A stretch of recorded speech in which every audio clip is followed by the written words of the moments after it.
Oftentimes you hear people say the Bible has been fabricated, the Bible has been manipulated. We are talking of an ancient literature over 5,000, 7,000, 10,000 years, some 2,000 years, based on different, it's a compilation of different books. But we need to understand that even the literature aspect, on just a surface level, where you're just trying to learn things on a surface, not even getting deeper, there is so much you can learn from other people's civilizations, other philosophers. The Bible talks about different things. You read the book of Proverbs, even if you are an atheist, you are of a different religion, of a different faith. Anyone that has read the book of Proverbs can attest to the fact that he learned something about business, he could learn something about economy, he could learn something about marriage, about people, about nature. There's so much you can learn in practical application in your life. There's so much you can learn even from the book of Proverbs. You look at the style of writing in the book of Matthew, Luke, John, and the book of Mark, the four Gospels. Matthew is more patriotic. Matthew is a Jew. Matthew talks about Jesus being the root and the offspring of David and Abraham. He talks more about Jesus, but he links it so much into Israel. You come into Luke. Luke is a medical doctor. He's a physician. What fascinates Luke is that he says that Jesus is born of a virgin. And he says, therefore, he's the second Adam. It wasn't God who told Luke that Jesus is the second Adam. It is actually Luke, because of the things he understands and the revelation and the inspiration coming to him. He says the first man was born without a biological father. So if this man does not also have a biological father, that means he's the second Adam. So Luke takes him out of the brackets and the jurisdiction of the Israelites and brings him to the place of the human race. Then you look at the man called John. John is quite different. John is a prophet. John said, in the beginning was the Word, and the Word was with God, and the Word was God. In him was life, and that life becomes the light of men. And darkness comprehended it not. As many as receive the Christ, the Spirit of Christ, the Christ consciousness, they are born not by the will of a man, or by the will of blood, or by the will of flesh. Talking of transcending to a higher state of consciousness, a higher dimension of the human civilization that has been there before. So you look at all these four Gospels and writings, all in the same New Testament, but they all have different meanings. So it's the same way you look at the book of even Genesis. Genesis, you hear about a man called Abraham, you hear about a man called Joseph, Isaac, and his children. And you realize that they were all prophets, and at the same time, they were all dreamers. And you realize that they were mentioned of Pharaoh, Abimelech, all the Egyptian leaders at the time, having conversations with these prophets. But these prophets were mostly dreamers. And some of them, like Joseph, even interpreted the Pharaoh's dream. They become friends, and Israel gets into Egypt and all of that. But you get into the book of Exodus, you realize a different concept. You don't see any of the prophets in the book of Exodus having a dream. You don't see the pharaohs of Exodus having a dream. You see that their state of consciousness and intensity has gotten into another frequency. So the consciousness of those prophets were different. Genesis is more of a beginning and inspiration, but you get to Exodus, it's more of action.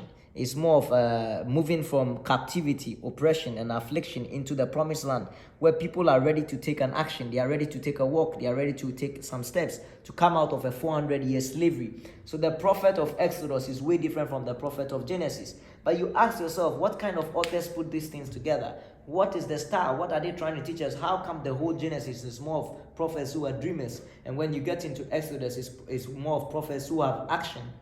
Prophets who are hearing God directly. They are on a different intensity, and they are ready to do signs, wonders, and miracles that today's civilization even doubts the existence and the possibilities of it. But we need to understand reality is not absolute to everyone. Depending on a person's frequency and state of consciousness, that is what brings him his reality. So someone's reality is different from another person's reality. And the fact that some people's frequency is more popular to the world, that does not make it a standard.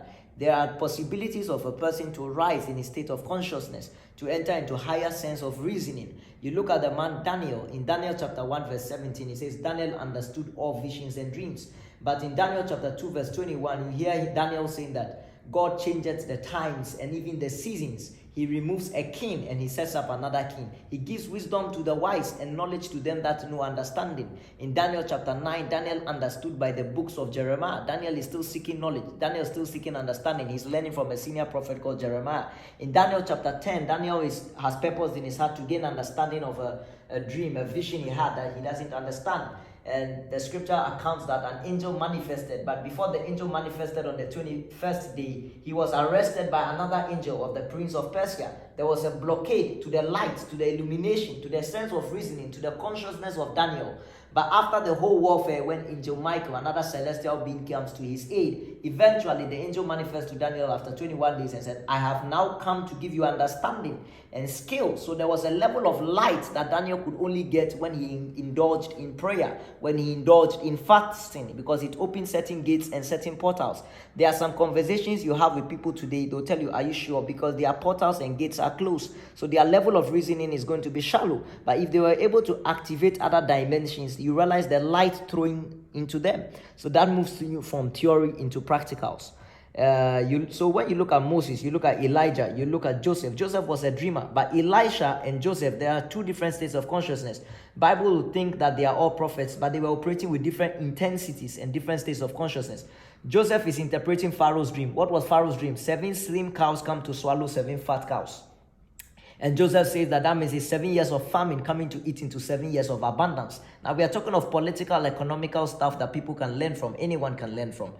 And Joseph begins to apply wisdom of how they can save food and save everything to sell to the rest of the world in the next 7 years. But in the days of Elisha, there was a king and there was a famine as well. And this time around, women were ready to eat each other's children. So this is not a cow eating a cow in a dream, which requires interpretation, and you have to solve it in 14 years. But this is a dream, this is a reality where a woman is eating another woman's child, and I've agreed the next day they will eat the other woman's child. And this does not require an interpretation, but there is still a prophet. And Elisha says, tomorrow by this time, speaking into time, let the price of bread be 1 shekel. Obviously, you can see Joseph is in a different frequency, Elisha is in a different frequency, but they are all in touch with God. They are all in tune with God. So with the fact that we are reading things in the text, we have to appreciate and understand it's in different intensities, it's in different grades. Just as corn, just as wine, there are different grades of everything. So you can't just say because you read one text and you saw it at a certain frequency, you assume that is the might of God. God is all powerful. God is all great. There are dimensions in God that many have not even been able to explore. And the fact that you've not explored does not mean there is no God. Go check and reason with yourself. God bless you.